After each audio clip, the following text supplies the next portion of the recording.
Kamis 19 tanggal 19 September tahun 2024. Jadi kami mendampingi teman-teman jurnalis, khususnya jurnalis video yang kemarin kena ancaman dari ajudannya Atta Halilintar ya. Jadi mereka ada 4 jurnalis di BAP.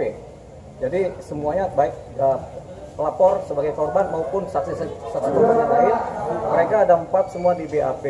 Jadi sudah selesai BAP-nya dengan pertanyaan yang variatif, tapi intinya sama, bahwasanya mereka menjadi korban dari ancaman dari ajudannya Atta Halilintar.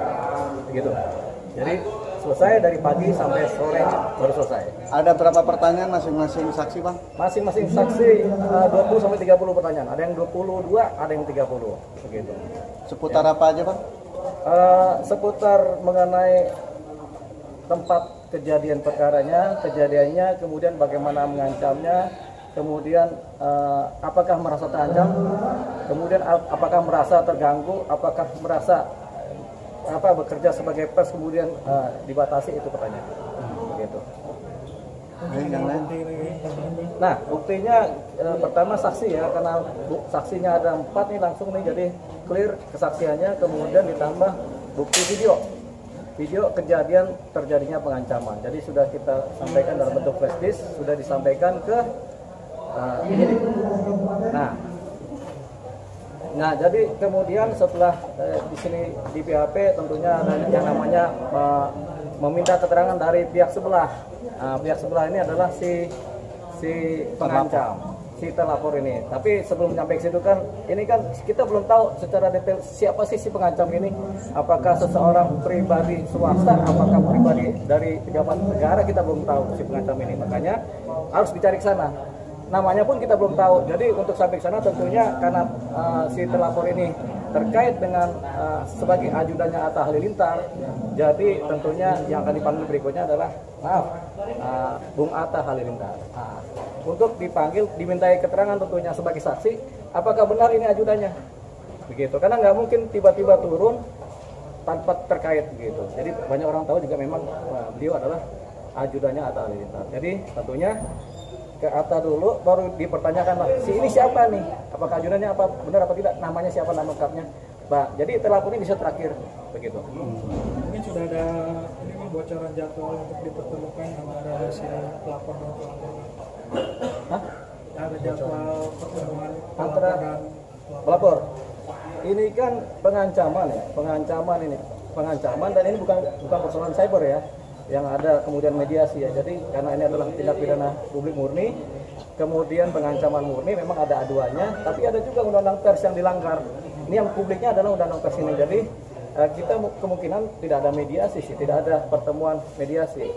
Jadi karena ini tindak pidana publik murni ya, publiknya ada di undang-undang pers, pengancamannya adalah delik aduan. Gitu. Tapi karena ada publik murninya ya sudahlah, tampaknya tidak ada mediasi, jadi prosesnya berjalan kontinus terus. Gitu. Berarti setelah pelaporan kemarin itu tidak ada etikat baik sejauh ini bang dari pihak Atta Halilintar atau ada juga tidak ada, tapi memang ada cerita di mana terlapor kemudian minta maaf secara mandiri ya, secara mandiri ke medsos ya. Tapi itu kan permintaan maafnya juga ya begini.